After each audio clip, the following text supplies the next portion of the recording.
and I'm And I still think it's drawn. actually, I like to think that RevOps is very fun. I like to think it's very fun. And Won't you call yourself a managing director? Thinking about it, actually. I don't think so because there are executive decisions that, like, even though you're a stakeholder, there are still decisions that I cannot make by myself. So I really, maybe a director, but really not Right. at management level. Yeah. I understand that now. Because I mean, you're Because doing what? it's still the goal is really to still bring the stakeholders. I mean, you're still part of the stakeholders, right? But then, in terms of hierarchy, it's like you're the mouthpiece and the executioner of all the stakeholders' thoughts, goals, right? So you're the one putting it into action.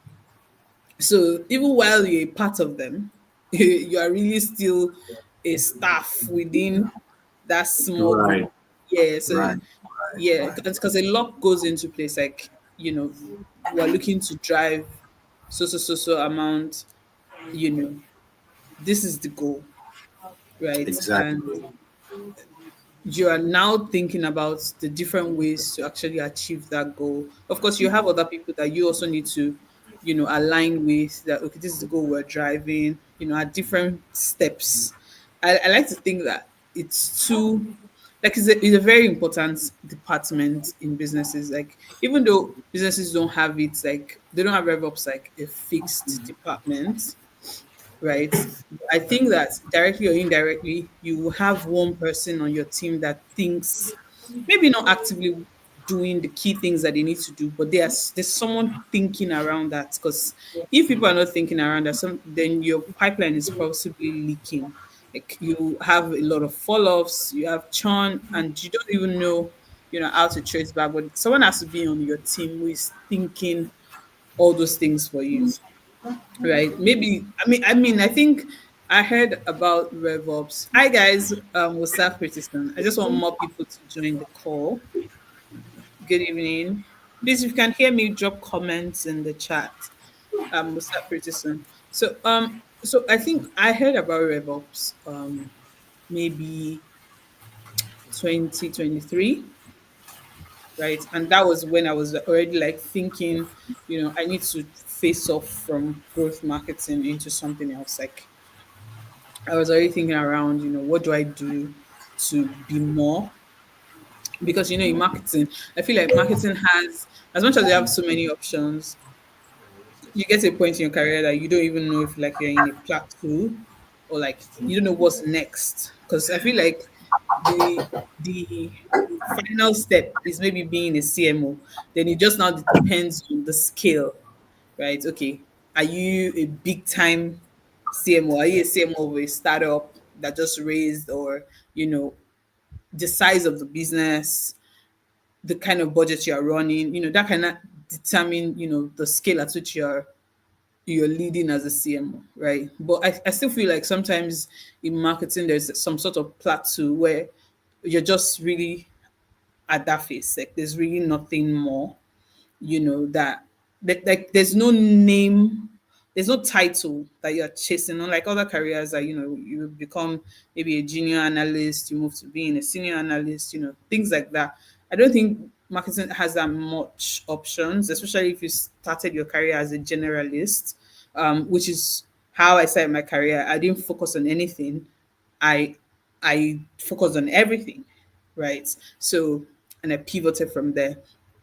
So when you start that way, it's a lot difficult for you to, it gets to a point where you don't even know what the next step is. So what you need to do is just to acquire more knowledge, and so I think that's why people are crafting new names. It's just like growth marketing. It was always digital marketing, but some people just feel like I'm cooler than a digital marketer and I'm doing Yeah. more than a digital marketer.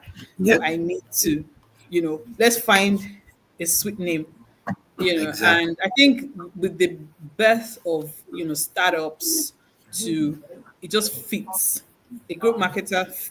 A group marketer's role fits perfectly into a startup, than any other business. So it just really like works perfectly. And we've moved into an era where operations is so diverse at different scale. Someone needs to start thinking about bringing all these individual key departments together, thinking around the functionality of each of these departments as one unit, right? So I really think that things are transitioning, and as things are moving, the key thing for me is really to move as it's moving. If there's something new, I'm learning it ASAP, and finding ways to adopt whatever I've learned into wherever I am at the moment. And I'm also like open to, I mean, something that I want to do more.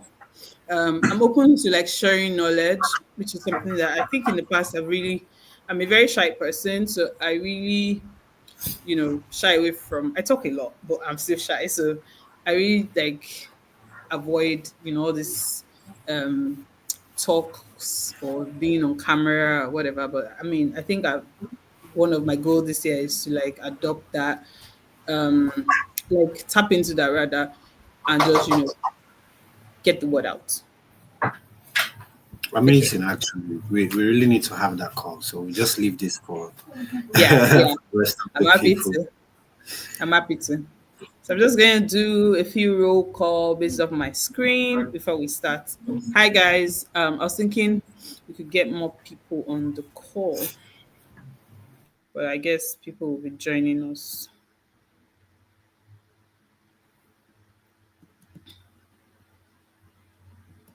Um, just confirm if you can hear me. Hi Abubakar. Hi Sylvester. Hi Thomas. Hi Bashar. Hi Shamsuddin. Hi Onele. Please, if I'm pronouncing your name wrongly, please forgive me. Hi Olawale. Hi Thomas. Hi Dabere Chuku. Good evening. Hi Doris. Hi Sylvester. Hi guys. Welcome to this session. The goal of this conversation is really to expose everyone, you know, to more opportunities in tech, right? I know that in Direct Data, we often focus more on the core side of tech, which is, DevOps, software development, cybersecurity, data analysis, and the likes. And I think it's time where we start, talking more about the other pathways in tech, especially the areas that, are more future proof, right? As that's how we like to think marketing is. Marketing is one of those key pathways, right, in tech. So today I have with me Dami, and Dami is going to be talking more about why we think marketing is flexible and how we think you can make it work for you. I'm really going to just be I'm a yes woman today. Dami is really going to be telling us, how he sees marketing and how he things you can make it work for you. Now, one thing I need to also mention about Dami is a professional when it comes to personal branding. So if you're someone who is building something, or you're trying to start out something new, I think you need to listen in so that Dami would tell you how to, rebrand yourself. I mean, that's something that he charges for. So you'll be getting it for free on this call. So I think it's a steal. So if you do have questions, please drop them in the chat. I'll pay attention to them, and then we'll get back to that once we start the question and answer series. So before then, I've done like a brief intro for Dami, but I'd like Dami to also like, tell us about himself before we go straight into like the conversation of the day. Hi, Dami. Hi, Priscilla. Thank you so much You're welcome. for having me. Um, I mean, I don't take it for granted, of course, but I would say that it's a privilege to be here. Um, as Priscilla had already hinted, I'm a group marketer. I've been doing marketing for about a decade now. I mean, I didn't start with marketing; I started with sales. Excuse me, but sales, business development mixed with marketing. But at some point, I understood that I needed to just stick to marketing. There were several reasons why, and I think we'll dive into that as the call goes on. But I've been in marketing, been across a number of sectors: real estate, software as a service, edtech, e-commerce. Yeah, so I'm hoping that I'm able to add value to this call and everyone on the call. I'll try my best. So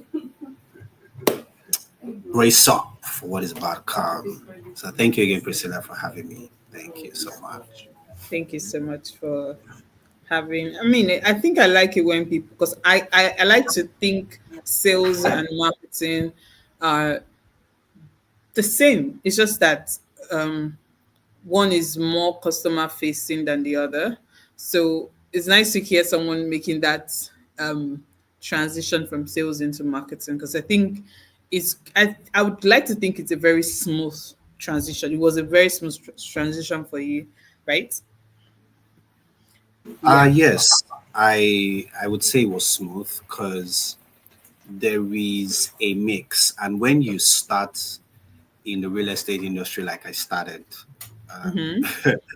they are very unapologetic about merging sales and marketing. So Yeah. there is that thought process where you have to close the sale. So I'll say that in the real estate sector, it's more of a traditional marketing method Yeah. where you have to interface with the you Customers know directly. customers, right? You have to use traditional methods, say billboards, flyers, radio jingles. Yeah. So transitioning fully into marketing was easy. I mean, I had an idea.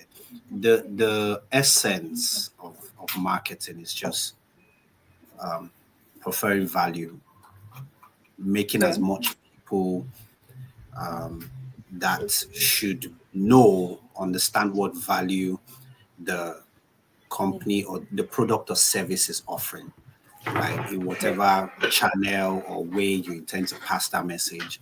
This is what value this product or service is offering. This is how it's going to change your life and make your life easier. So that's basically what we tell people when we interface. And it was easy transitioning. The only difference was that I was not now doing it traditionally. I was experimenting it digitally. So that was the difference. And yeah, it Okay, was easy that makes transition. sense. I like to, I'd say that makes sense, and that's even a better transition story than some of us. Some of us have like very confusing journey, right? I wouldn't say confusing. I'll just say it's a lot of discovery, happening on the way. Because I started like as a developer. That was my first career post uni, and moving from that to product management, and from that to data analysis, from data analysis to website design. Then I found myself in marketing. And the only thing that kept me moving from those things was because I don't think, as much as I feel like I'm a back end person in terms of effort, I don't think my back end is as back end like being a developer, right? I don't know if that makes sense. Like, I think I want to be more involved in how people make their decision. And I'm not sure as a back end developer that is somewhere I can fulfill that, right? Because there's someone writing the brief for a developer, you know, there's a product manager that is telling you how to run this. And when I transitioned to being a product manager, I also didn't feel that part there. Reason being, there are stakeholders telling the product manager what they want them to build. Like, I want you to build this is a product we want to release for version 1 or version 2, right? The only thing important to a product manager is really the functionality of that product. It's like, it needs to function, right? If it serves the consumer or it doesn't serve the consumer, I don't think it's really a product manager's job to really think beyond the scope of functionality, right? So that didn't work for me, and then I moved into data analysis. Okay, let me analyze numbers for these guys, maybe it would make sense. That was the most unfulfilling pathway I ever found myself, because it really did not connect with anything I was looking to achieve. Moving on to website design, that was a lot of fun.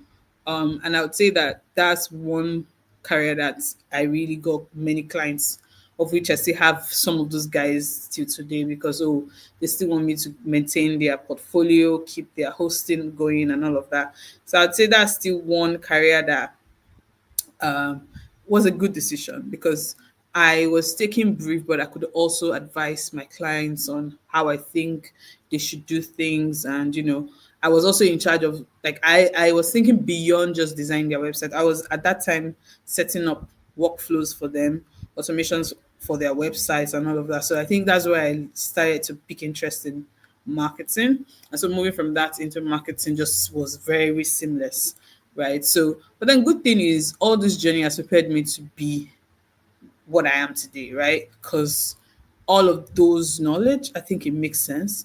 The little development knowledge I have, sometimes when things are not going well, I think I'm able to spot what it could be. Also, on the data side of things, there's a lot of numbers that you deal with, in marketing.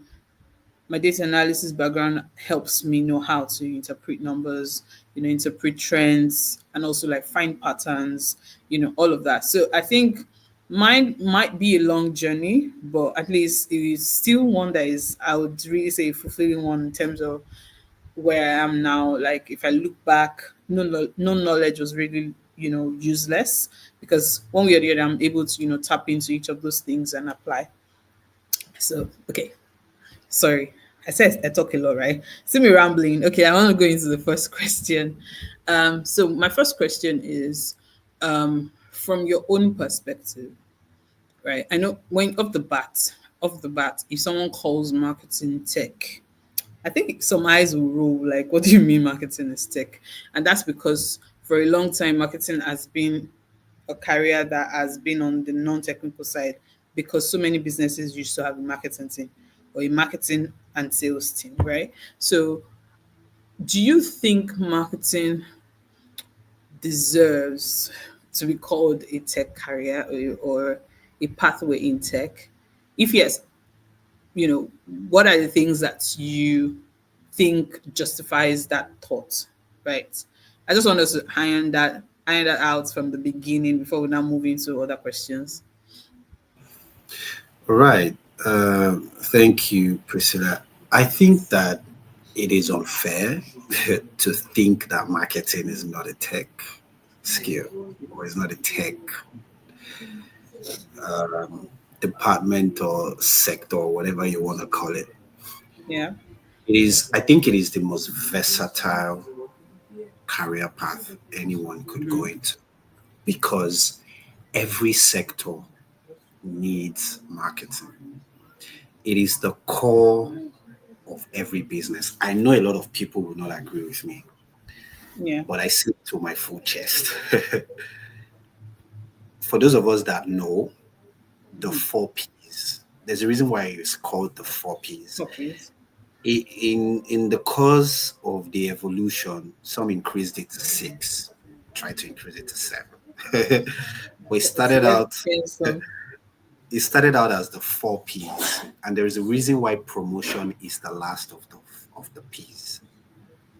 You have an amazing product where you have identified the demography that needs that product, the solution you're trying to solve. You go on to the price based on the location and the target audience that you're looking to acquire. Then you move to the platform. Are you going to do this online? Are you going to do this with brick and mortar? Right. The end goal of it is fine. We've had all these things. How do people hear about us? So whatever service, whatever product you have, it is almost useless when the right people are not a part of it. In fact, it is impossible. to scale without the right marketing techniques. So tell me why the best tech brands, we have the microfinance guys that have come to help us ease the process of payment. We don't go over the counters anymore to write tellers and submit tellers, right? We don't um, have to drive such a long distance to order meals anymore because of e-commerce platforms or anything you want to buy. Why did those guys need marketing? Because some people will tell me, "Oh, I work for a tech company. That's why I have a tech skill." No, sir. Yeah. Marketing is needed. You don't find any tech platform, any tech service that comes out now that is not required. We don't need to code, to classify us as being a tech person. There is what they call CX, and there are technical support specialists. They Yeah. practically do the same thing. One is just more technical. Yeah. Why? Because the technical person has to know the product in depth. So when there's an issue, we can help you solve that issue. Customer success may now flow into other sectors that don't necessarily require technical support. So would you say that that person is not in tech because they didn't code? So I think it's unfair to ever have the thought process, Yeah. you know, that marketing is not a part of tech. I mean, we are data driven. Automation is our forte now. We are AI enhanced. I mean, Yeah. what do you want from take our liver? So I think that it's a myth, and Thank you. we never know if myths are true. But yeah. Thanks so much for that, Dami. I know somehow you've probably touched on my follow up question, but I'm still going to ask, just to say it clearly, right? So, why do you think marketing is a flexible role? Like, why do you think that track is flexible, right? I think I have like my own point of view on that, but I'd like to hear, what you think. Like, why do you think it's a very flexible career, especially across industries and, even generally in the tech industry? Why do you think it's flexible? You know, considering all the roles, let me not answer for you, but like, why? What makes marketing, a flexible career?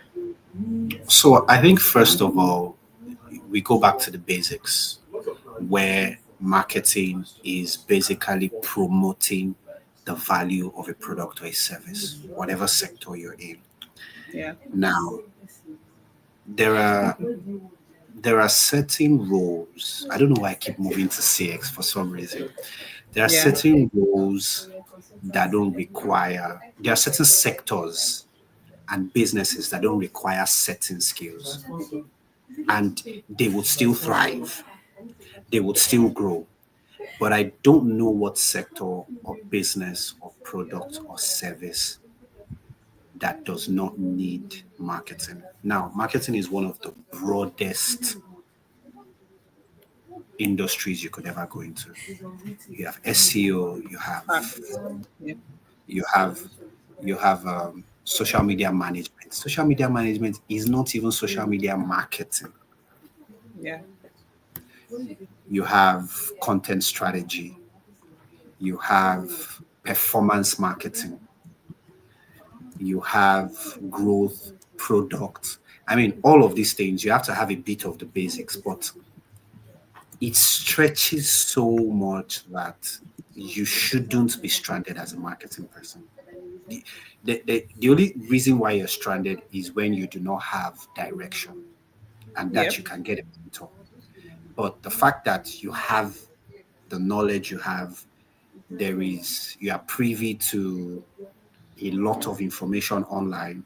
I mean, Priscilla said something before you guys joined. She said, when there's a new trend, I'm jumping on it. So, what is your excuse for that. So in essence, I think it's so flexible because of the modalities around it. It is such a broad um, sector, industry, whatever, and every sector needs it. Every business needs marketing. I think that's what you know allows it to be that flexible. Yeah. So add to that, thank you, Dami, for that. So add to that, I honestly think that, and I know you touched on it, but I think the most amazing thing about the flexibility of marketing as a career is the fact that when a job opening is, I'm going to say, let's be more practical now. So when you see a job opening, as someone who started a career in marketing, and I always advise everyone to launch their career as a generalist. Like when you're trying to transition, don't focus on one thing yet. Learn everything, and while you're learning, you figure out your area of strength, and then you can now rely on that.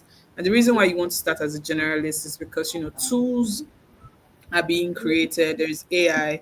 You don't know what part of this is going to be overly saturated. So you don't want to do yourself, a disservice by focusing on just one thing. So imagine focusing on only copywriting when there are too many tools out there that does the writing, does the proofreading, also does like the human side to it. So you really cannot say that you write better than AI right now, because depending on the kind of prompts you give, you can get the best, right? So starting your career and just focusing on just that, you know, might not be something that would be solid in the next 1 year or two, right? So, but if you're a generalist that is T-shaped, it means that, even though you know everything, there are 2 to 3 skills that you are highly great at that you can always leverage, right? And I think the only career that gives you that,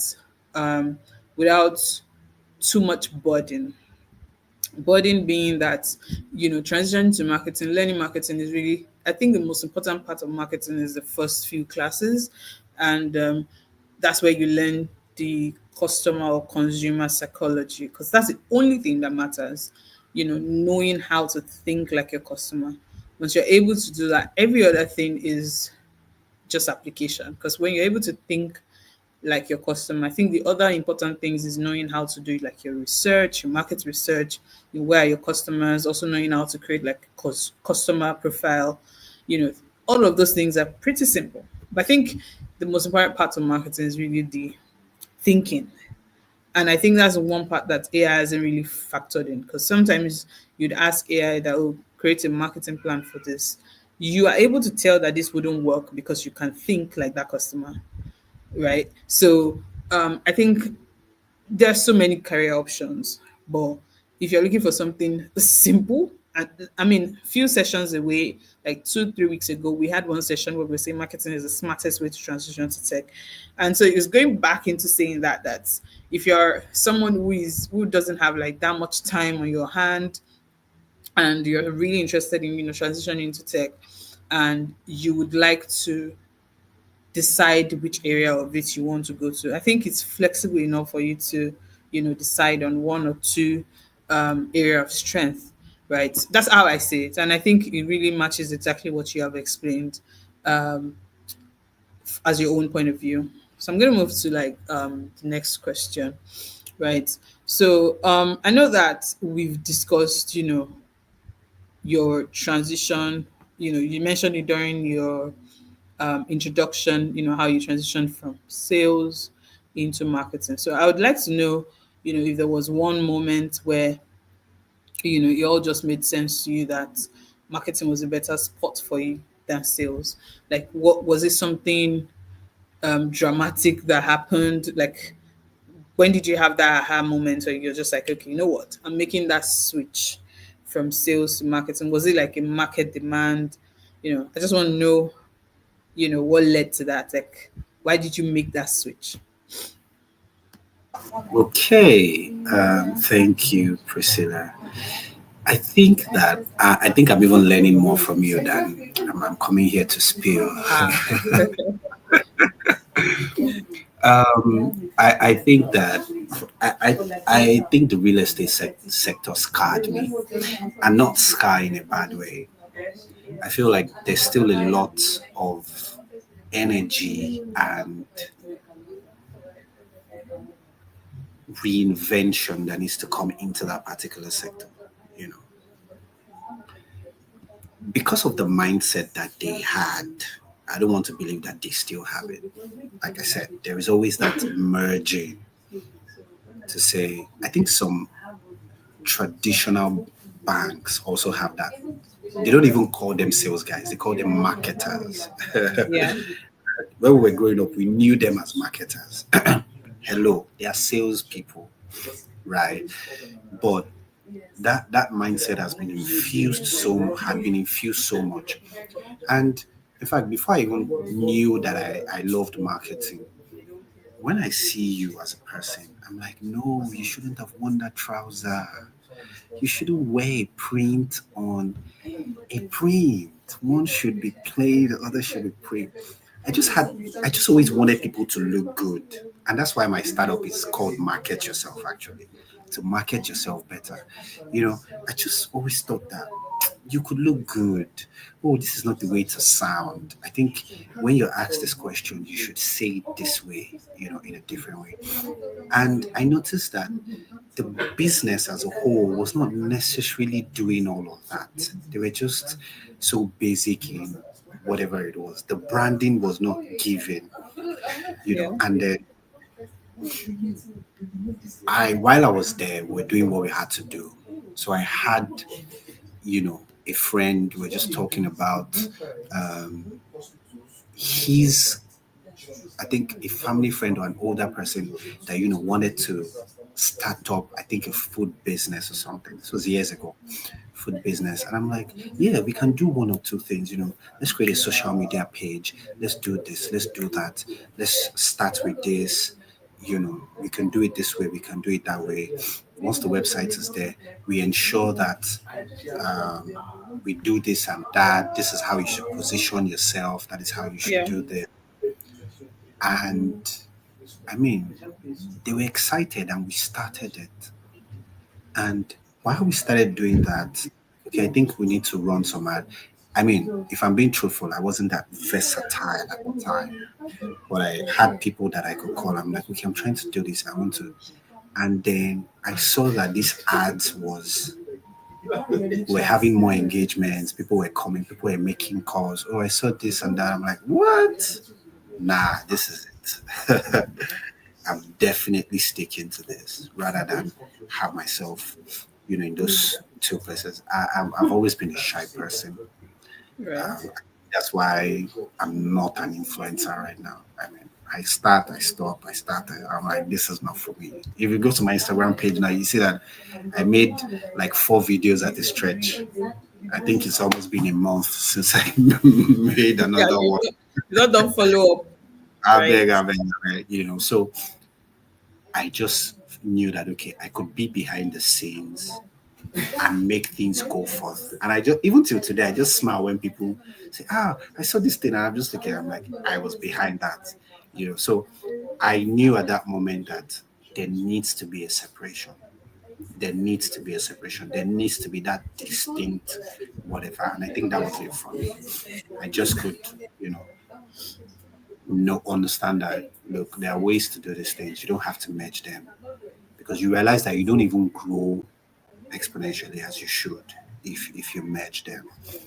So I think that was just a turning point for me actually. Thank you so much, Dami. So I know I'm already seeing questions in the chat, and I think Oh, good enough that we're seeing some of those questions because I'm now.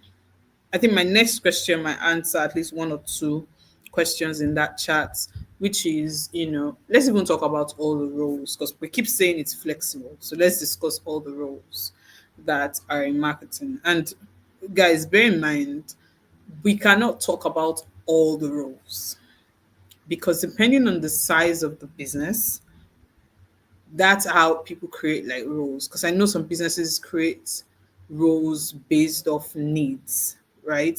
And if a business is really big, sometimes there are some roles that are created and not really popular, but then they are created because that's like their immediate need. So we might not be talking about them, but I think broadly we're going to speak about the common, roles in marketing. Sometimes you see job offers and you see something, you probably will not even know if it's a marketing role. So I always advise people, when you're in the market, um, looking for an opportunity, you want to open everything, right?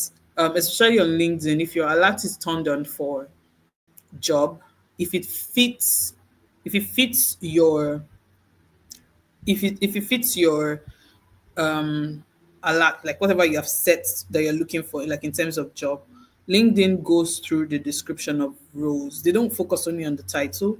They go into the description and they're able to like make suggestions to you. So, but I mean, let's speak about these roles. Like, I would like you to go first. So, what are the roles in marketing? Generally, speak about them, and also talk about the roles that you personally think are under what's the word now? They are underrated. Like, what roles do you think are underrated in marketing? Thank you. I think I'll start with the roles. I don't know. I'm always excited to talk about the roles in No, marketing I'm happy that you're excited. because a lot of people, a lot of people now, they don't do enough research. ChatGPT is good, but it doesn't give you real life scenarios. Go on LinkedIn and just meet someone. I admire you. Please, can I get this information from you? And why I'm saying that is, oh, Priscilla, I be like say, I say social media marketing. I even saw a day fair. She's doing content marketing. See, I want to be a Right? oh, guy. Calm down. So I always like to talk about it because people don't usually understand the magnitude of the roles in marketing. So, for starters, there is social media management, there is SEO, which a lot of people run away from, there is performance marketing. Performance marketing will be for those that do a lot of ads. Say they work with a lot of numbers, so they do a lot of Google, Meta, all kind of ads, and they optimize it as much as possible. Like Priscilla said, there's a lot of titles now, and everybody's just infusing what they want to infuse. So manage Yeah. it like that. There is copywriting, there is content strategy, there is there's email marketing. There are a number of them, right? Before you now get into growth, get into product marketing, get into rev ops. Like I definitely I'm going to look to, because Priscilla is, making me really see the need to go into that, right? Yeah. So I think those are some of the major roles that we all know. But I would say some of the ones that people underrate. Okay, you have life cycle marketing, and I want to believe that we have, say a lot of people from different spheres, but I'll talk about Nigeria first of all. So if you're someone looking to get into marketing in Nigeria, we don't really appreciate specific roles. We don't Yeah. appreciate. We are generalists over here, so you have to touch point on almost everything, right? Which I think builds a lot of mediocre marketing individuals. And why I say that is because the pressure to deliver on all fronts makes you a jack of all trade and a master of Yeah. none. That's the none. Yeah.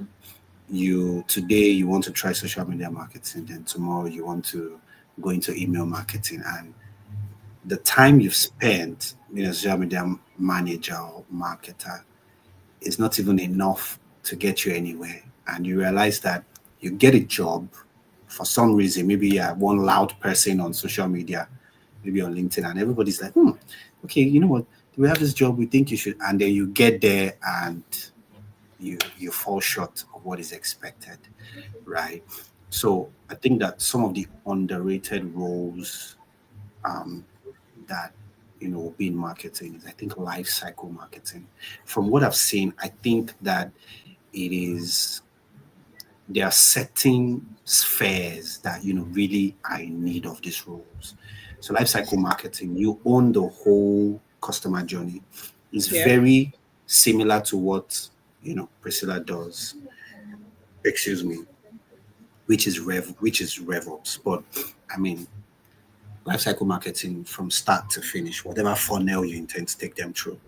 Yeah. You know, RevOps, marketing operations. You know, you need to latch onto it. Don't latch onto it if you are still learning certain things, please. That's the mistake a lot of people make. Have an idea, reach out to Priscilla to ask you how you should, what are you currently doing, and how should you get there. Do you understand? So, um, I think marketing operations, RevOps, lifecycle marketing, and I think a lot of people misuse the SEO term. They misuse the SEO term, So, Really? uh, maybe not the term, but the expectations of it. Yeah. So, and I think this will be for business owners, definitely. So I think that's another underrated role, even if it is in everyone's face. Oh, I think it's underrated. So I wouldn't say growth marketing is underrated because a lot of startups now, are Yeah. trying to into that. Everyone has a growth team. Yeah. you know, they just made sales strategy and everybody wants it. You guys just move Yeah. ahead and break.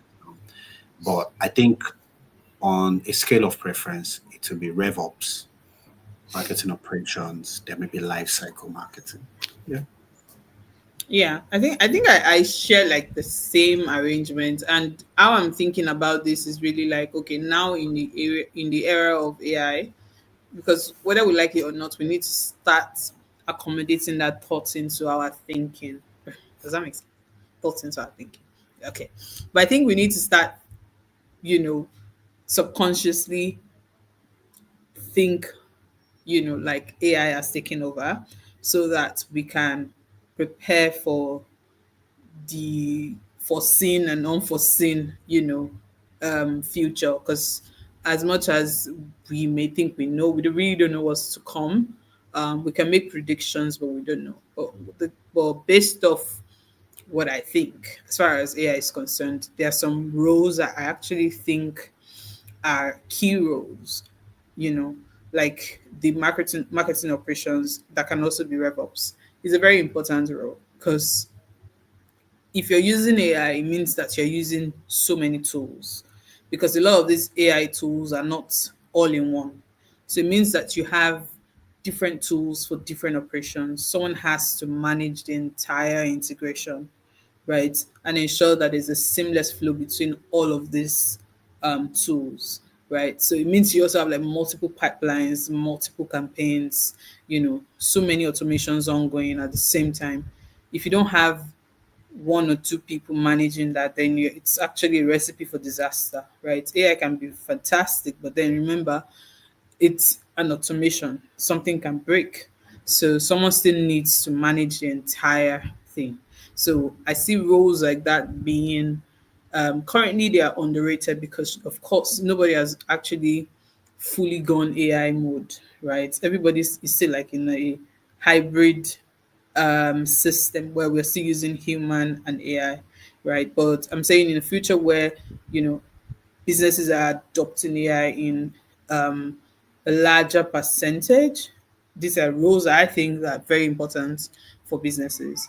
Now, it might not be in large numbers, because I would expect that maybe a business has one or two people in those roles. And that's why you want to start having this experience in these roles now, so that when they're asking to hire people with experience in these roles, like you've used this time that they are not, you've used the time that this is not popular to build an experience, in that space. Another one I think is underrated, but I'm not really sure, in an AI infested world. Sorry for using that word, but I don't know if CRO is something. CRO is conversion rates optimization. I don't know if it's a career that might thrive, but I think currently it's very underrated. I actually always get people come to my DM, asking me if I can do that. You I don't do it as like a core marketing role, because if I'm to list all of my top skills, it's not my top five, right? So, but I think it's actually underrated. You hardly find someone who is a conversion rate optimization specialist, right? You hardly find, and the reason why you hardly find is because the demand is not high, right? So if demand is not high, people will not want to, you know, transition to that kind of skill, because everybody's looking for something that would at least put food on their table. Another thing I think would is underrated is partnerships. I feel like businesses don't, they just make somebody do partnerships. Like, you're not hiring someone strictly for partnerships, and these things affect like your B2B side, especially if you're looking to leverage B2B, account based marketing and all of that. Someone has to be in charge of market and partnerships, right? And I think that's underrated. But I think with what I'm trying to do with RevOps, which is, I know that this is the career I want to go into, I'm building awareness by myself around it, right? Even if it's going to take very small people knowing about it, getting exposed to it. When everyone starts to see the importance of it, then an opportunity would, spring up for it. Do you guys understand what I'm saying? So, like, I think partnership is also one of those. I think it's only government parastatals that actually like. I think government, banking, and maybe telecoms, like very, very big companies, maybe oil and gas as well, are the ones who actually think of partnership. But partnerships is also one of, I know it's between sales and marketing, but I'd like to think it's marketing, right? I think it's very underrated. Which other one? Which other one? I also think a marketing strategist is a career, a role that is also underrated, or would be. It's underrated right now, but I think it's also something that would thrive if AI takes over. And why I'm saying this is that as much as AI is smart based off the data they fed it, it still needs someone to think for it, like someone to drive it towards a certain direction, if that makes any sense. Like, someone needs to be the one helping you think that, okay, this is how I'm looking to achieve this goal, so come up with a plan around that. So it takes someone who is able to think and strategize to do that. So I think there's going to be a lot of that, and some people, I think that's also what people call prompt engineering, right? Someone who is able to, so someone will, so, and I think prompt engineering is so easy to learn. You can take a Udemy course on it to know. I didn't take any course on prompt engineering, to be honest, but I know how to get the best from tools, right? And I think it's based off consistent practice and how you would the way I see it is, how would I tax my brain? So if I want to think around a problem, it's how I'm internalize. Sorry, I stutter a bit, but how I would internalize that problem is how I ask it. Do you understand? Because when I'm trying to solve a problem, I'm also asking my brain that problem. So it's like I'm telling it, this is how I'm thinking about this, and I want you to. So that way, you're able to get like something very close to how you want to achieve it. So I think those are like, for me, off the top of my head, these are like roles that I personally think they would thrive. They're underrated now, but I think that they would thrive if AI were to take over. There's also one, product marketing. I think product marketing is actually underrated, and I think it's because of growth marketing. Because growth marketers sometimes do product marketing jobs. I feel like growth marketers don't have boundary. And it's not because they don't have boundary. I think it's because a lot is expected from them. So they just really just spread out and do everyone's job, right? But you know, sorry, I got distracted with the question. So, guys, we're going to get to all the questions. I'll make sure that we get to all questions. We're almost 1 hour in, but yeah, we'll get to all the questions soon. So, yeah, that's how I think about all the underrated um, pathways or roles in marketing. And I think it really matches a lot with some of the roles that you had mentioned. You know, I just added like some perspective in terms of AI to it because whether we like it or not, AI is there. Okay, so I think we can do two more questions, Dami, before we go into like people's question. So, and one important question I would want us to get to is, building a reputation, building a brand, and I think you're the perfect person to, help us speak on that because how to market yourself.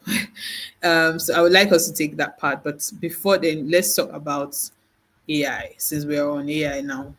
Maybe a little bit on money and opportunities, but since we are on AI now, let's speak about it. I think so. How would you say AI is reshaping marketing? And as a beginner who has interest in transitioning into marketing, how do you think, or what would you advise them do to stay relevant in this new age? Right. So I'm saying, how has AI reshaped marketing, or how is it currently reshaping marketing? And the second side to the question is, for someone who is just transitioning to marketing, how can they stay relevant, in this new age of AI? Awesome. Just before I get into that, there was one time I took an account-based marketing course, just talking Yeah, about the underrated skill set in marketing. And you're very correct. A lot of businesses don't see the need to get a partnership manager when you need it. Like I said, in this part of the world, I'm currently in a WhatsApp group for marketers in the UK, and yeah, you see them also complain as to how the basic marketing knowledge that we have ideas about is fading out. yeah, And by fading out, I mean demand, is fading out. And it's sad, but I think it also has to do with how people get stuck up in a certain role in marketing without evolving, right?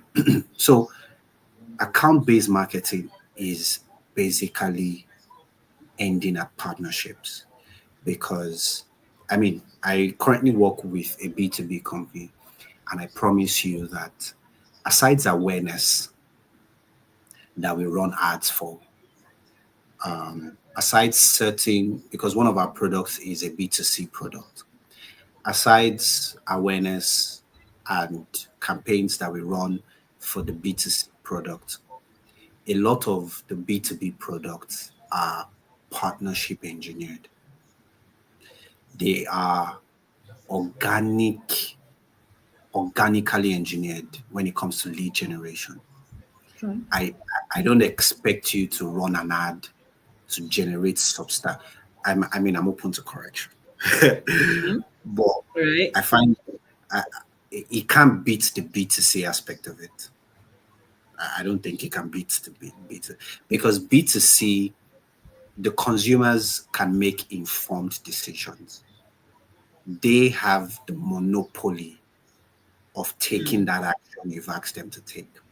But for Sure. B2B products, there is a round table that Yeah. has to decide if we actually take Yeah. this decision. Yeah. So while you are expecting to have, and I think a lot of business owners need to do this. And if you're a marketing person, when you get somewhere, you should also educate whoever you're working with. You know, you should also educate whoever, because if they could do it, they wouldn't bring you on board. But one of the Mhm. mistakes I made was that I tried to please the person, and Yeah. it was bad. I think It you was, need to get used to being not like you have to get used to not being in a good place with them all the time. Like stakeholders and marketing and sales always fight because you know, somehow someone thinks you're not doing your job. Like they you know, just don't understand, how far you're going, that you can't actually there's some things you can control, some things you cannot control. exactly, exactly, exactly. So it just helps to understand that. And I think I'll just use that to get into, the AI question. Um,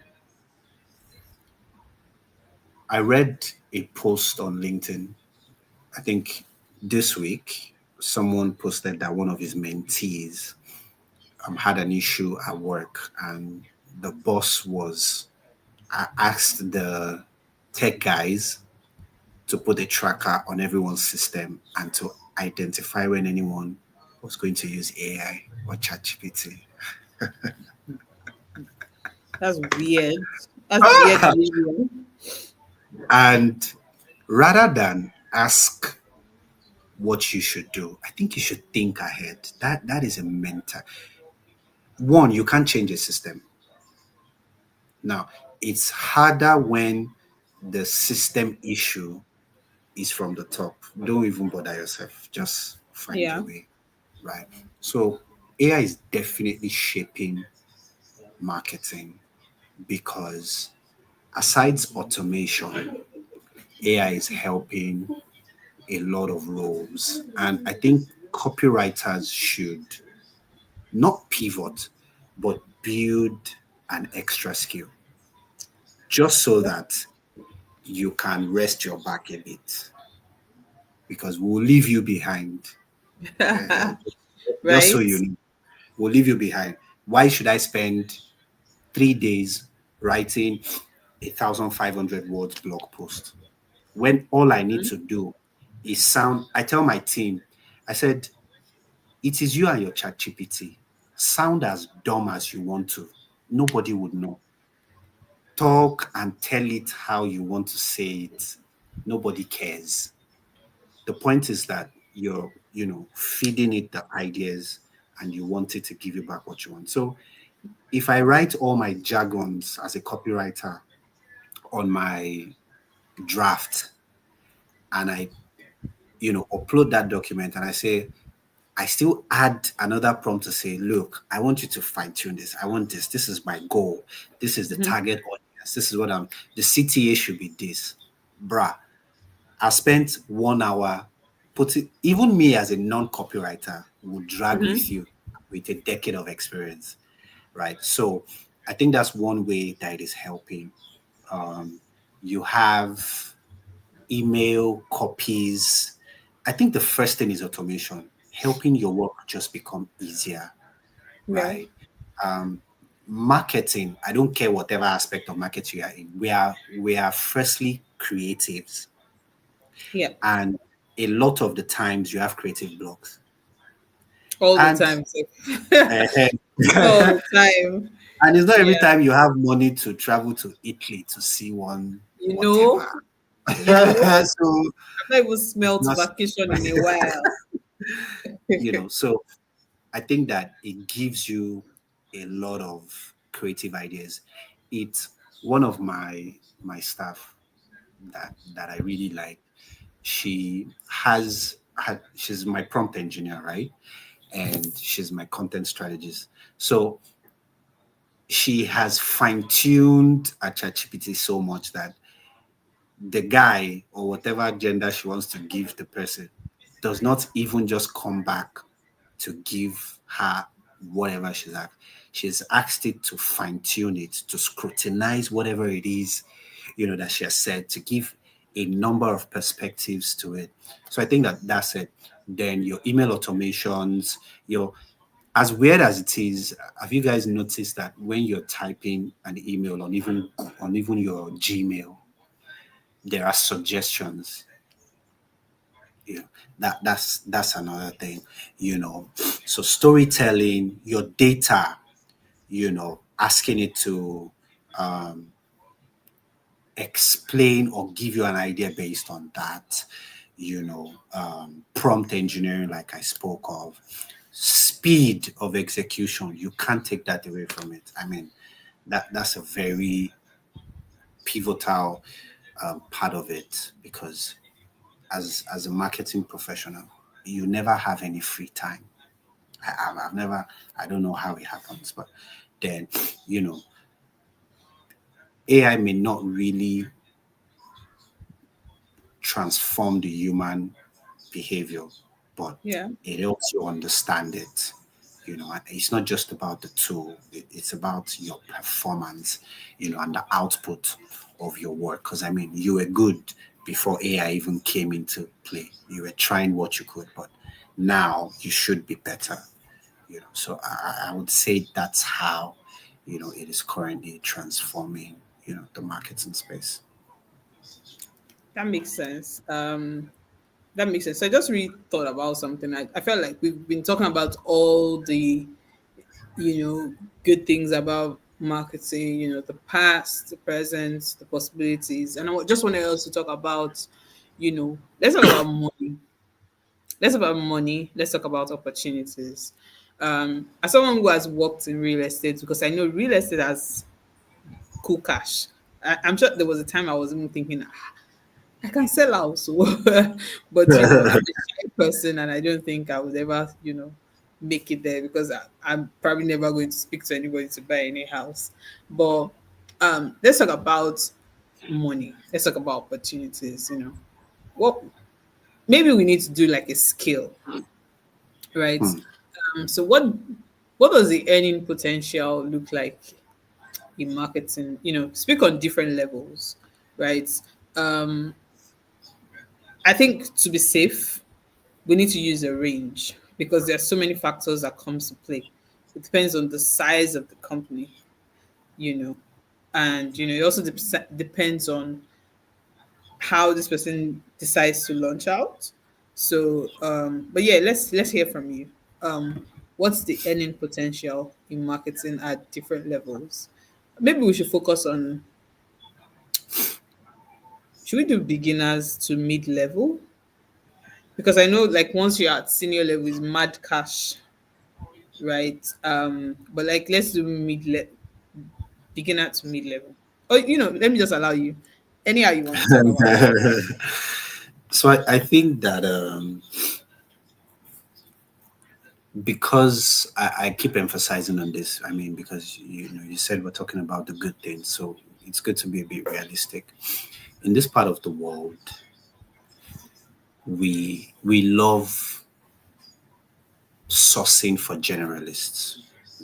80 to 85% of the Nigerian marketing roles in Nigeria, whether social media, forget it. You are a generalist and you Yeah, supposedly have to be good at everything. yeah, you know. So I'd say that for entry level, I mean, 100 to 300 is fine. Maybe not 300, but I mean, 100,000, because I've seen it happen. And it also depends on the company you're working for. So let me just yeah. say 50 to 150 because of the company. There are companies that are very lean, thin, and all you're asked to do is be a social media manager. They are not even knowledgeable enough to know that social media management is not just about posting. you know, so you can just come in and do what you want to do and all of that. But I think that range, it's relative. But say from the lowest. So if I'm being realistic, I know there are people that pay some social media managers 50,000. Oh, we are a startup. But I think anyone who pays 50 is maybe wicked because Nigeria is a crazy place at the moment. I'm not sure. I So, don't even think so anyone should be paying lesser than the minimum wage, which minimum. is So 50K. this is, and the reason why I said that is because Yeah, I'm being as realistic as possible. I've seen it play out. yeah. I've seen it play out a lot. I once saw a head of marketing role for 300,000 naira. And Head of market. I'm not saying 1992 or That's 2025 crazy. June last month. It was posted on LinkedIn. Okay. So so why okay, that's crazy actually. So that's my problem with Nigerian businesses. I feel like we don't know how to title roles I agree. because if you have that kind of budget for anybody who has head in their title is ridiculous. I It's agree. very ridiculous. So I I think agree. that's the problem in Nigeria. Like we don't know how to title roles, right? That's a very, very, very terrible I agree. salary, if you I agree. ask me. I agree. But if you're someone that knows your onions, please, and you're Yeah. starting out, you know, you've taken a few courses, and you volunteered. I know Nigerians feel like voluntary roles as is slavery. Guys, that's the fastest way, internships or whatever. That's the fastest way you can put it. See, theory is not practical in marketing. Please don't be confused. When you take your course, try as much as possible. If, in fact, use your own personal social media to experiment, right? But if you've done that, I believe that 100,000 to 300,000 is something that you can start with. I know you see a lot of You can get start ready with. with me, get ready with me as a digital marketer. Any 4,000. See, they do a number of jobs. Some of them do two, three Yeah. jobs to sum up Yeah. that money, but I mean, they don't tell you No, that. but But yeah, Dami, I also think that that's part of the flexibility marketing affords you ability yeah, to stack different jobs. You yeah, actually can, if you know how to manage your time, you actually can have as many as possible because in marketing, you're not necessarily working round the clock. So if you're able to plan out your time, you can actually do this many jobs. I'm not a fan of doing more than one job, to be honest, because but I think the reason why I'm at that position where I don't want to do more than one job is because I have clients, right, who I dedicate my weekend to, right? So that might be filling in the gap for me. But I'm sure that, if you're able to, but I think the advice I'm going to give really is to learn in a very solid place. yeah. Dami has advised on your internship. If that's not coming, because you didn't get an opportunity to intern, I think you can also start, you know, telling tales about your experience, putting yourself out there, but do projects like write yourself case studies, write yourself briefs. Oh, this business, this Fortune 500 business is asking me to create a marketing, whatever, whatever. Like the more you put into yourself, it builds your confidence and you're able to kind of like negotiate good salary for yourself. Because when I started out my career, I don't think I was priced down, right? I don't think I was priced down, and that's because I really started. um I mean, I've had different careers in the past, but then I also like I've groomed myself perfectly, you know so that's one thing I think everyone should do when they're starting out. Like there's a way you would, and I think that would take us to like the building your brand side of this.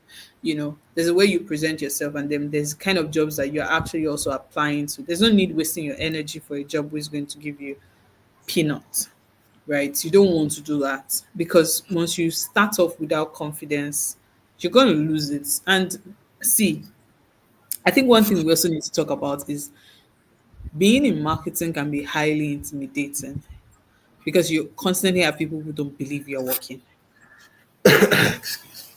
My team, they know me. I'm constantly saying, "Are you guys working?"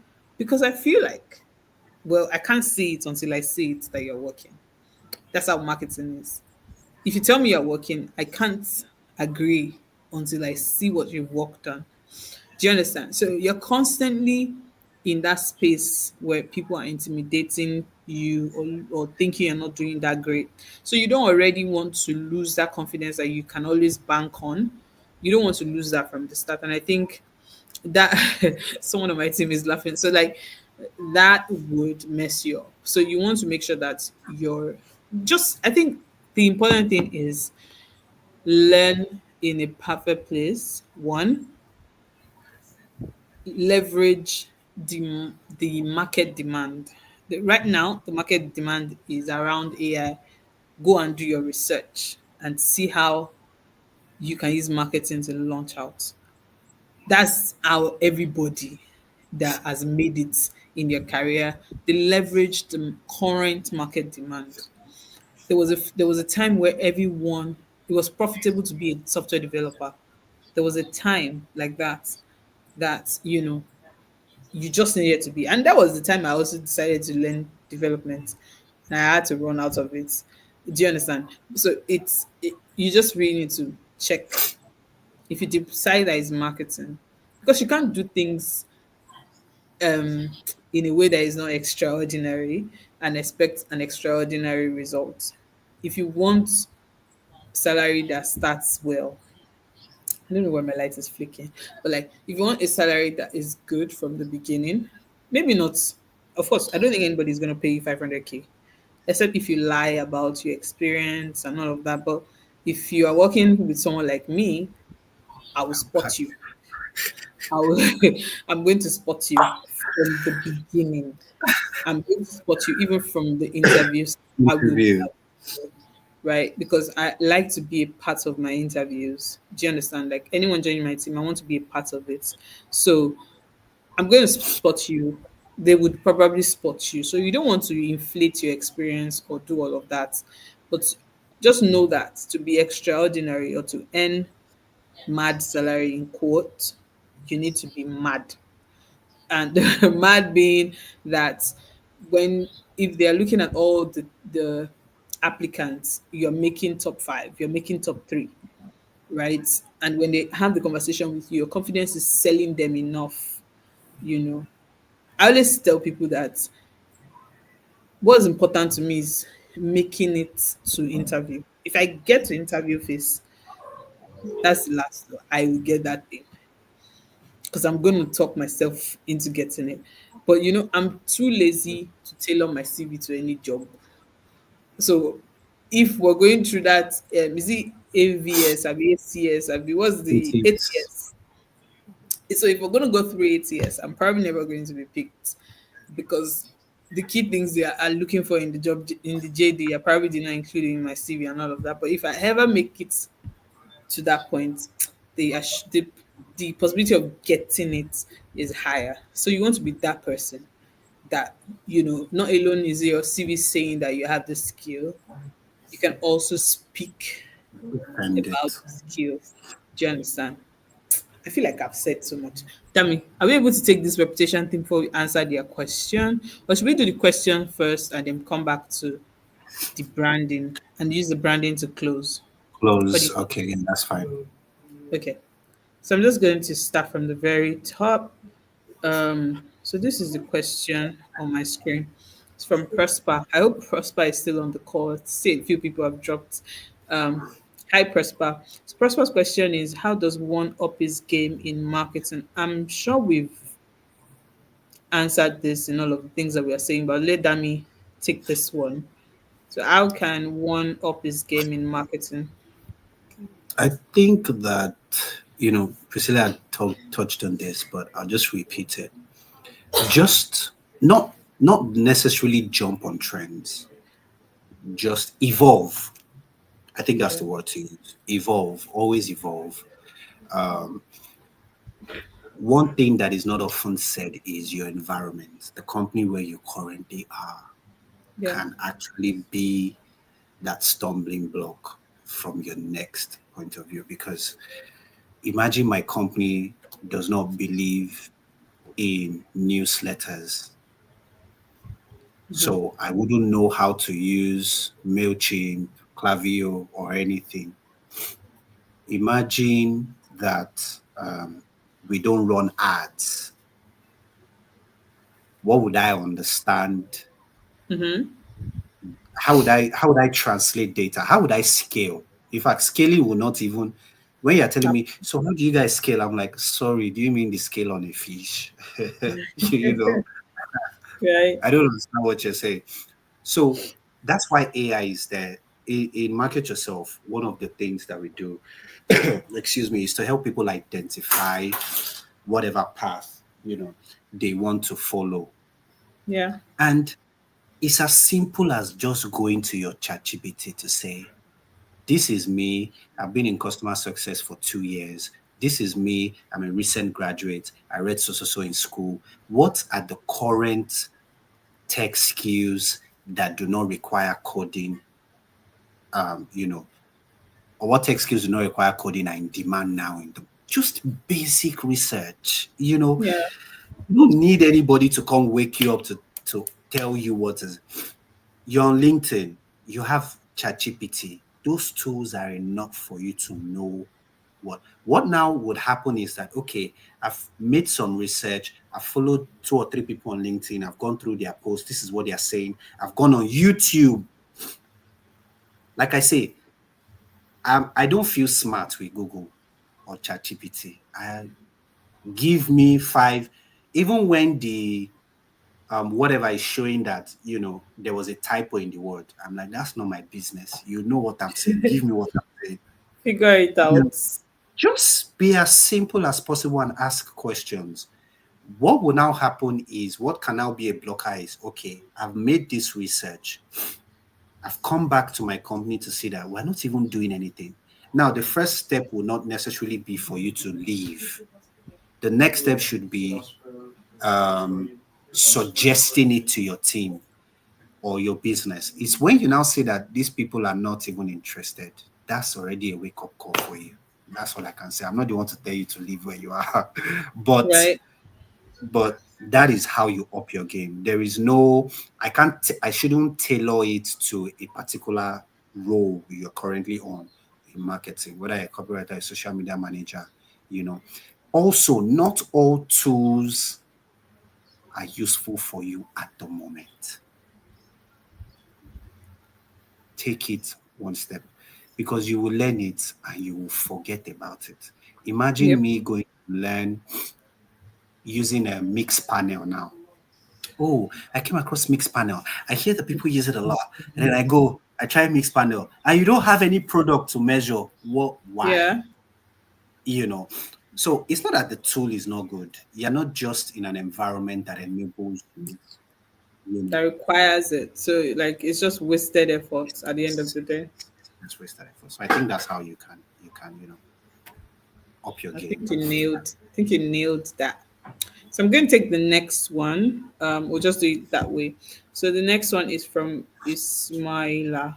So it says, "How can beginners use the flexibility of marketing skills to break into tech and succeed in tech?" So I think it's still pretty much borderline the things that we have said. Is really starting as a generalist. So what it means to be a generalist is sorry, Dami. What it means to be a generalist is really to learn about marketing generally. So it means that you want to do courses. So by let me do a shameless plug, right? A perfect place to learn general marketing is from Diary.io. I think they have the best marketing that borders around AI, and I'm one of the instructors for that. So if you think I'm a good explainer, you can sign up. But I mean, generalist programs or general marketing programs are programs that takes their time to teach you everything about marketing. Then after that, you then know which side of this marketing you are interested in. Do you understand? Because you would have done, I mean, at least in Diary Side, I don't know how other programs have worked, but the way this light is going on and off, I really need to turn it off. So the way it works is there are projects for each. I hope the person that asked this question is still on the call, but like there are projects for each skill. So like after each class, there's like a project that you would work on. So I think while you're working on those projects, you kind of like know which one you enjoy. And if you're someone who is not driven by passion, if you're driven by reward, money, and the likes, it means that you want to do your research. Which of this skill is most important, right? So you then launch out with that. So you have two options. If you're someone who is driven by your interest, then let it be that you have done all and you can, pick one or two. I always say pick three. Your chances with three is higher than your chances with two. So minimum of three, pick three interests because there's so many. Pick three interests and make sure that paid ads is part of like the interests you're picking. Um, because I don't think there's any other part that pays more. Because I even know some people charge. So I digress, but I'm going to speak a little bit about how people earn, especially people in paid ads. People charge based off the portfolio that they are handling. So if you're handling a business that has 100K budget, some people are charging as high as 5% of that, right? I do recruitment for businesses. So, and the last few I did recently, I was speaking with people I met on LinkedIn. I was trying to help them. I was trying to hire them for this client of mine that was in America, and they were. I didn't even know people had started charging based off commission. I didn't even know. I was like, oh, oh, I'm here doing this. So we're on this. Nobody told me. So like you want to, if people are earning that high, I mean that's fantastic, to be honest. I think that's even like it opened my eyes, to be honest. And it was not just one person that said it, it was like a few people that said it, and they were like, okay, if I'm not doing like the percentage thing, they have like a minimum band they also can propose, you know, and that is like on a monthly basis. But the other commission one or the percentage one is really like for the scope of that budget. So if the budget's supposed to span for 3 months, that's all they get for the 3 months, right? And I said, okay, what's the minimum rate? And they were like 1,200, dollars. And paid ads is not something that you do every day, right? Because if you do the setup, you are not checking it the next day. You still need to give it time. And so, depending on the attribution time you want to set, like, okay, how long you want to allow it to pull numbers and observe, you're really not doing that much. But then it's also an important role because you're dealing with people's money. So you're putting yourself on the line and saying that, you know what, you can trust me with your cash. You can trust me to fetch you money with this. Do you understand? So I always tell people it's one of the very important skill. So when you're picking your three or picking your four, make sure pay that is part of it. So you can now decide what platform you want to specialize on. Meta, Google, YouTube, TikTok, Snapchat, Reddit. You can decide on what platform you want to leverage, but also do your research and know. So yeah, I think that's like how I would advise you to leverage the flexibility and transition to tech. And I think the only thing about transition to tech, right, is joining a tech company. You're already in tech. You're already in tech if you have like marketing skill because you're using so many tools. So it's already a tech skill. But to then work in tech, it practically means that you're going to get hired by either a product led tech company or by, I think it's mostly product led, to be honest, because if you're in a business that doesn't really have like a product, you now start looking at, is it really a tech company? Um, so I don't know if I did justice to that. I wish the person was on a call to kind of like confirm, but I think I did. I'm going to move to the next question. Dami, can you take this one? It says, in what ways can someone with a background in marketing leverage their skills to transition into high demand roles across different areas of tech, such as product management, UX design, or growth hacking? So you want to move from marketing to another high demand role. Dami, do you want to take this? I'm not sure we spoke about this. We are I marketers. think I think you. you touched on it, but not in this sense where you were Yeah. just talking about your journey, how you moved from what you were doing, Yeah. then you try to move into data analysis, and you're like, nah. But then until you moved to UI UX, Yeah. it was a bit easier for you, and I think that's Yeah. it here. Um, so I think the first question is, what's your why actually?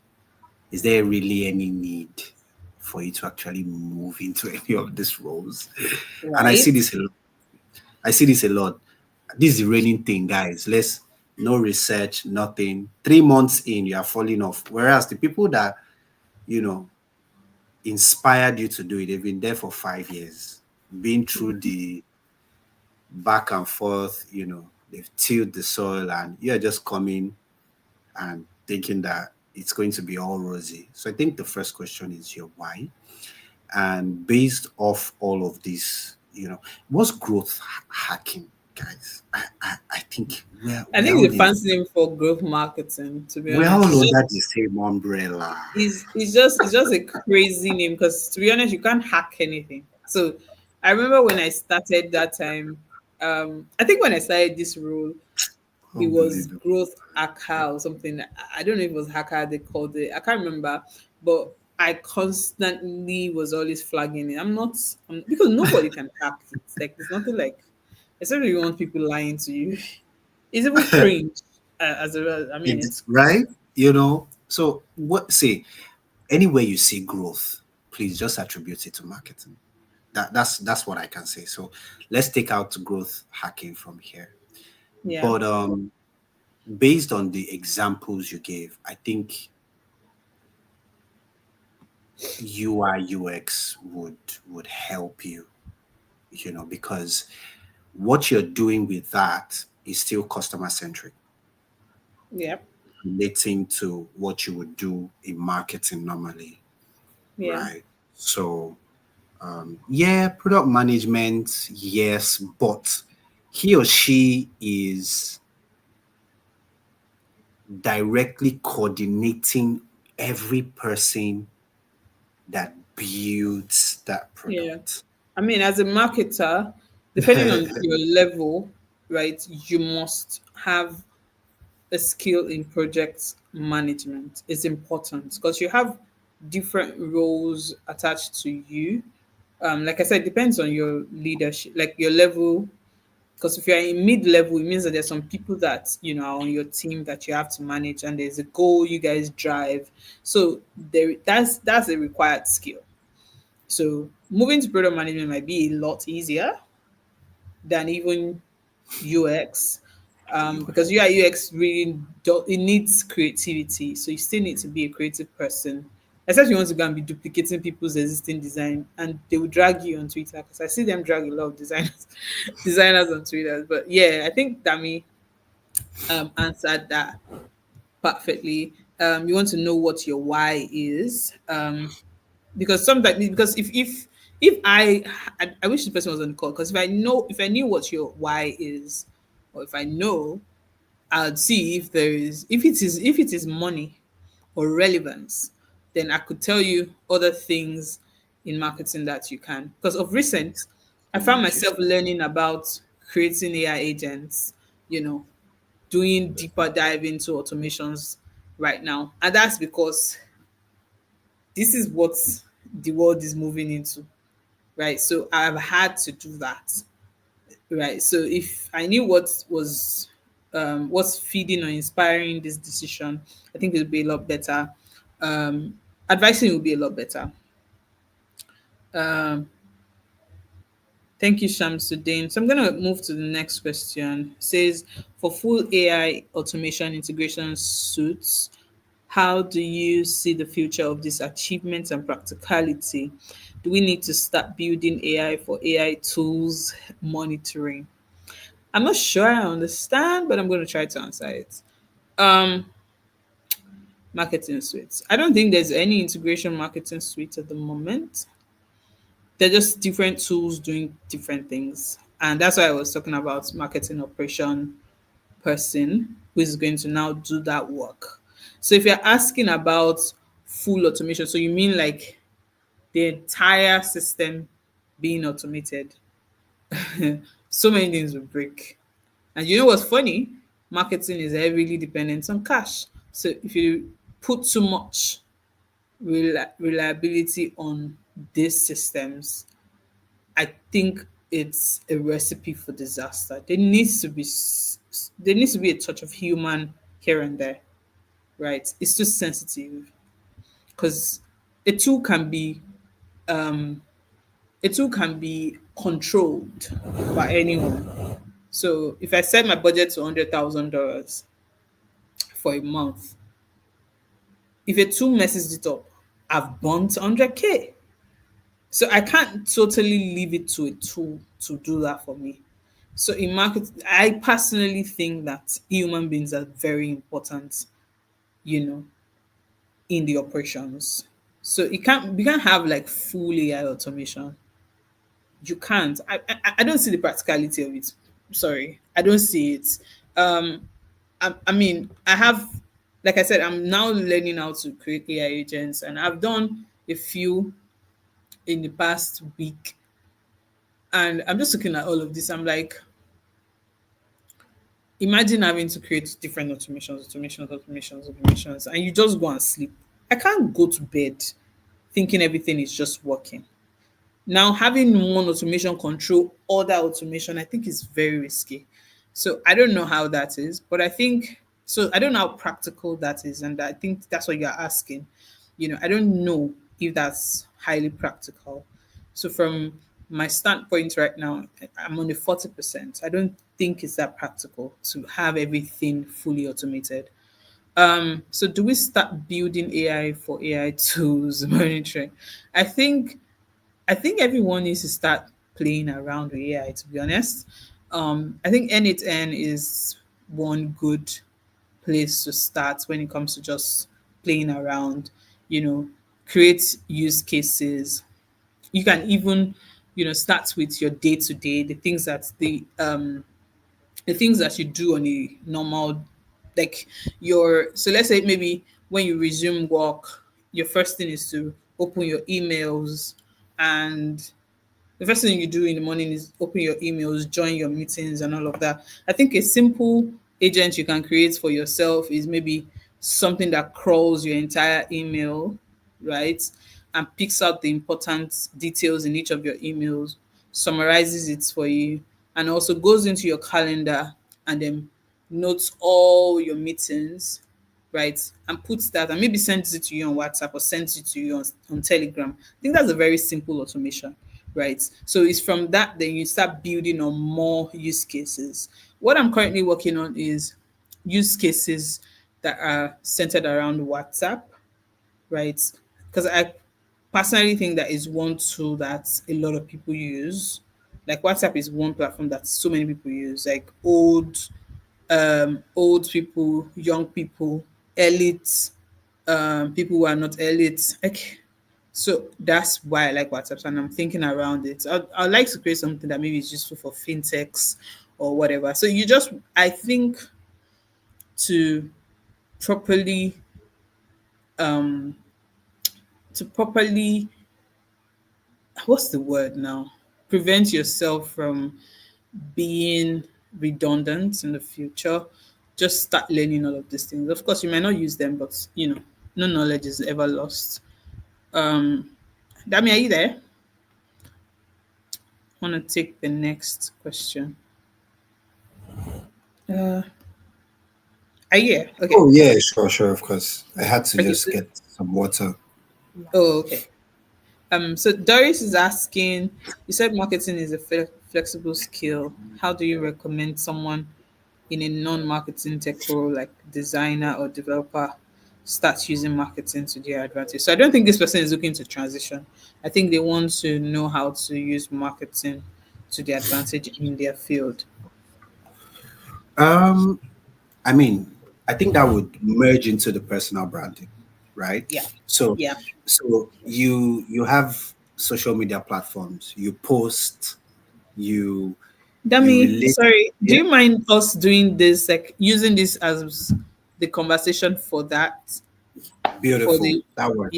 Yes. Okay, so we'll come back to Doris. Please hang in there. We're going to come back to your question. We're just going to use that as use case for, because we still have other questions that we think is possible. Okay, so this other question is: do you think it's possible and in our interest to start working towards developing an AI model? I think everyone is really thinking to build an AI model. Might be might be the way forward. Dami, what's your thoughts on this?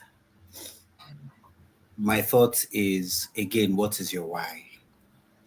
Because I see that every now, we talked about this. There is a trend, everybody sees that that's what's happening, and then you want to go into it, right?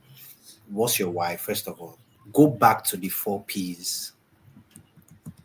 What's the product? Your AI model, what would it be for? If you're in marketing, have you heard of Marketo that Adobe bought for, I think, whether $4 billion or something, right? It's a campaign management tool and a lead generation tool in one, which would still boil down to what Priscilla just said, that no matter how much automation we have, there still has to be that human feel behind it. Because don't forget that AI is being fed, so it still has its limitations, Yeah, right? So marketing is traditional by nature. What we are doing with technology is just improving our output and helping us work better.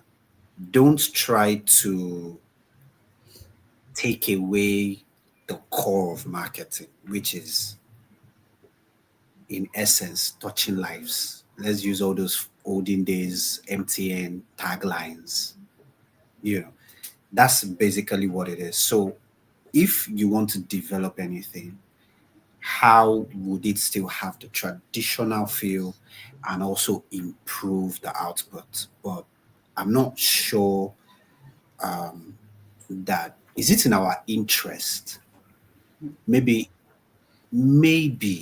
because I mean it's not really shown here as to why exactly you want to build or develop an AI model.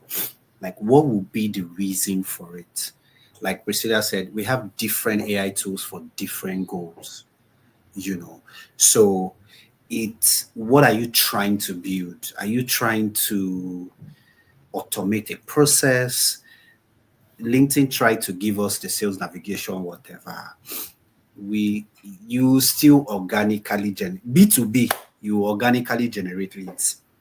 You would go through the traditional method for it to be effective. And now, I put up a post sometime about how people convert leads. I know a lot of people, maybe you reached out to someone and they were gracious enough to give you their contact list from their newsletters, maybe 5,000, and then you're not smart enough as the marketing person to sieve through. you yeah, know you should go through that thing. You can verify those names via LinkedIn or even Google to check if those people still even work at the company, that whatever sheet was given to you. It's even better when you interface with the person. You have like a copy you send out to say this is this, this is that. It saves you a lot of stress. You just realize, because I'm even currently testing it, where we're sending out newsletters to people that this information is real. These people still work where they work. My open rate is like this. Not to talk of my click rate. So you can't take away that personal interaction. So what yeah. really, why do you want to build that AI model, and what's it for? So yeah, I think that's how I'll answer that. I like how you answered that. So, okay, someone is asking if there. So, guys, there's going to be a recorded version of this. I think you get in your email.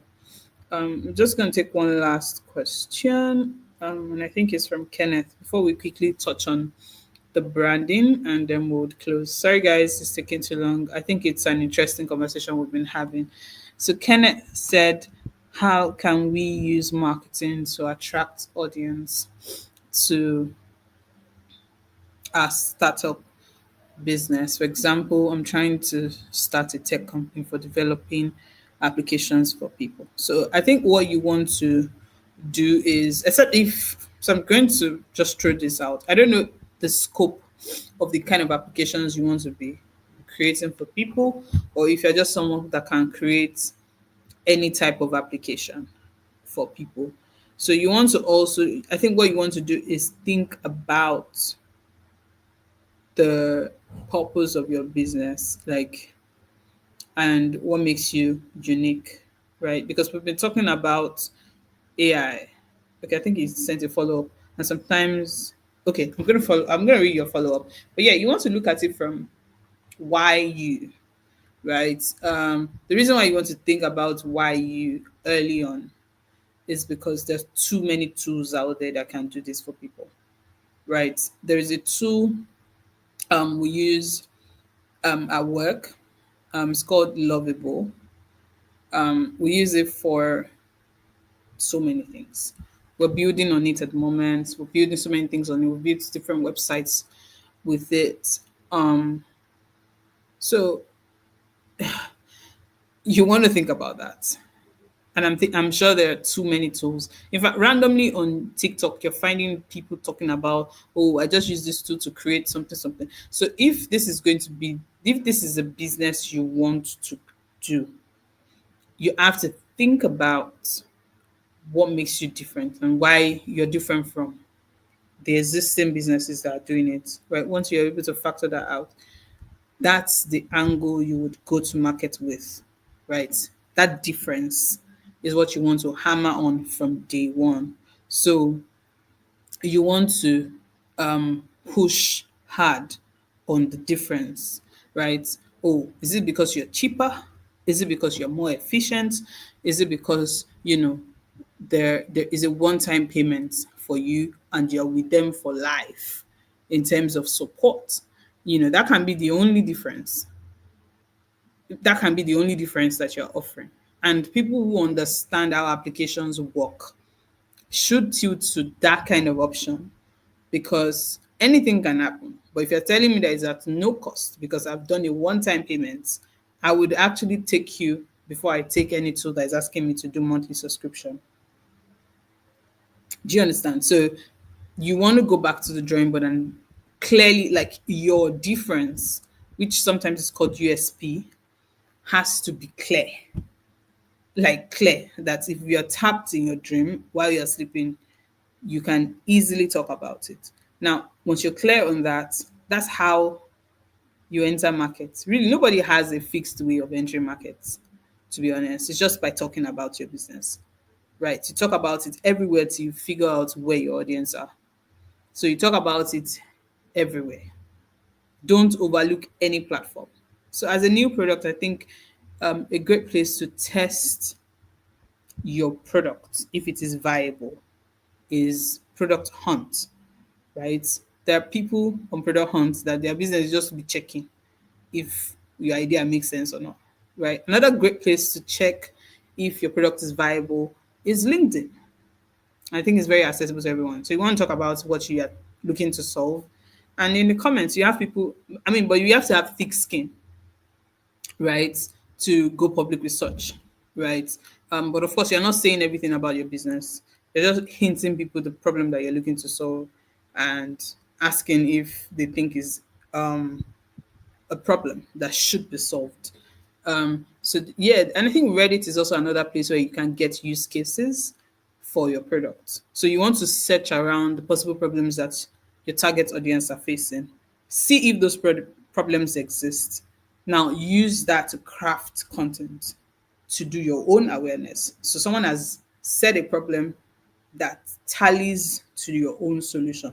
Tell that tell that problem, but tell it in a different way, right? That's the easiest way to launch out, and you just need to be consistent till you find your first customer and you find your first 10 and you find your first 20, and you pivot from there. But that's just how it's a simple step, but then it takes so much effort to get results. I don't know if that makes sense. Um, exactly. Unique selling points. Yeah. So someone said, and sometimes when we try to use social media to market our products or services, people do not even engage. Yeah. I think it's the same person. Yeah. So it's a follow up. So I also want to tell you that you cannot follow only if people are liking your content or dropping comments. People are seeing it. They just need you to find some other believers in your product before they now start engaging. Trust me, when you make posts, people are seeing it, but it's not doesn't make anything. It doesn't make sense to them. That's why they're not engaging, and you can't blame them. But until they find real applications to those things where oh you have a customer who is talking about it from a use point of view, a user's point of view, then they start warming up to your idea. It's just how it is, to be honest. I don't like I'm sure we all see new accounts on social media and we don't interact with them. It's not because whatever they are doing is not good. It's just because well we don't have a reason to believe in them yet. We've not seen enough. So that's why I said it's simple, but it requires effort. It's consistency. Constantly just need to continue to do it. Even if it looks like your audience are not doing anything. You just constantly need to do it. And that's why I also suggested that you go to places like Product Hunt where you get responses, right? Because you also don't want to put too much resources on something that is not viable. Because what's most important before you start spending your money is ensuring that that solution is even a solution in the first place. Because if people are not experiencing the problem, what you're calling a solution is not really a solution. So there's so much research that I think you need to do, Kenneth, and then that would feed into your next steps. So I'm just going to let Dami now do. I'm sure that is Dami. Please, it's not going to take long. Just hint us on how to market ourselves. I'm also like very interested in so I have a question, then I'll also read Doris's question, and you just find a way to help us merge it. Okay. So, how would you build? So, like, as someone who is a marketing professional, right, either small or big, how do you build visibility and credibility online? How do you know, brand yourself as someone who knows what they are doing, right? Then I'm going to read Doris's question. So our question is, how do you, was it Doris that asked that question about branding? Yeah, it was Doris. Sorry, please let me find, was it this question? No, it's around branding. Yeah. How do you Yes. recommend someone using marketing to your advantage as a, so I think it's also like branding. So how do you know, brand yourself for visibility and credibility online? Again, what's your why? Do you want to be an influencer? Do you just want to be popular or you want to get deals? Because if you want to be popular, your metrics will be followers, engagements. You would be frustrated like Kenneth when you don't find engagement on your posts and all of those things. So if that's your goal, then I'd say consistent posting, you know. Also, what are you going to be talking about? There are people that are generalists, they just, I saw this today, I saw that today. What happens is that we don't know you for something. You don't have an identity. But if you're a marketing professional, we now understand that okay, this is who you are and this is what you do.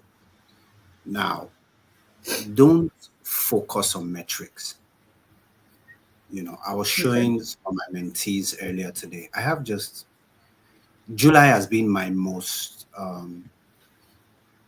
My poorest month in terms of being active on LinkedIn this year, I just went blank because I think I was overwhelmed. And I mean, I was working behind the scenes for certain things, um, but I was still getting connections. I was still getting DMs.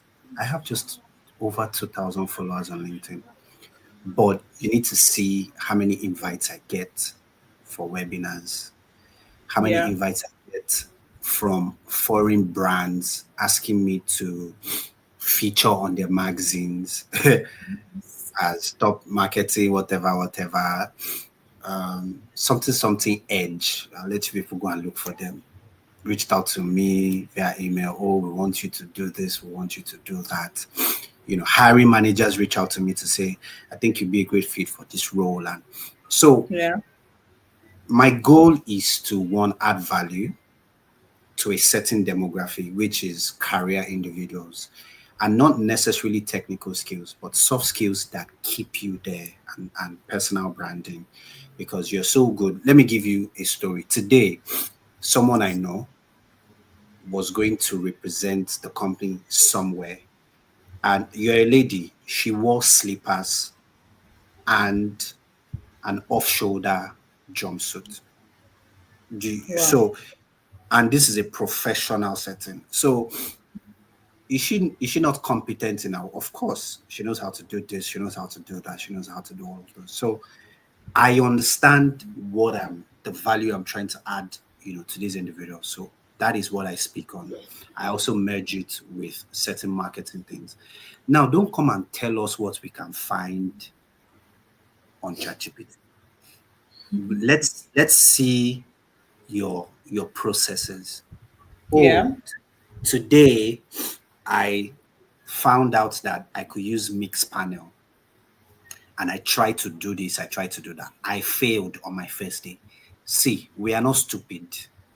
uh We many of us know that you fail and fail and fail before you get it right. So Exactly. don't come and tell us that you started today and boom. Yeah, let Yeah. us see the process from start to how you improve yourself. So it is simple. People see it as something very cumbersome. No, the same way you chat with your lover, your best friend to tell them, man, today was very frustrating, man. Imagine we did this, we did that. Priscilla said she's not seeing what we are doing. How can you say that? With wisdom, don't go and post about Priscilla on your LinkedIn. I was trying to. So with wisdom, you find a way to fine tune it. This is where AI comes in. Go to ChatGPT. Oh, this was what happened to me. Rant to it and say, convert this into a LinkedIn post, not um, not pointing out my line manager, not being not messing up my company's brand on the outside, but I want to pass this message to show how I learned today and how I want to improve myself, how I took feedback. It's as simple as that. You've given us something relatable to, I Yeah. made a post some days back when I was talking to, okay, not some days, but this month, earlier this month or so, when I was talking to founders. And Kenneth, maybe this is for you. Go back to the 4 Ps. Your product, does it really serve whoever you are trying to, identify, or who your target audience is? So for some of you on this call, go and post tomorrow and say, wow, or on Monday, over the weekend, I, reminisced on the session with Dare.io. It was so engaging. I learned this, I learned that. This is what I'm going to implement next. So you want to identify, who are you talking to? Are you looking for a better job? Okay, I want to talk about how I am an effective communicator in the workplace. I want to talk about how I have good collaboration skills. I want to talk about how I am efficient, how I have ownership skills. All those things are what you want to say. Oh, I'm good at copywriting. If you're looking for gigs, just tell us. It's not that you come and grim with us. And by grim, I mean get ready with me. We don't do that on LinkedIn. But the process, it's as easy as that. Just see it as conversing with your person, but fine tuning it into professional terms. And I think that would summarize it, basically.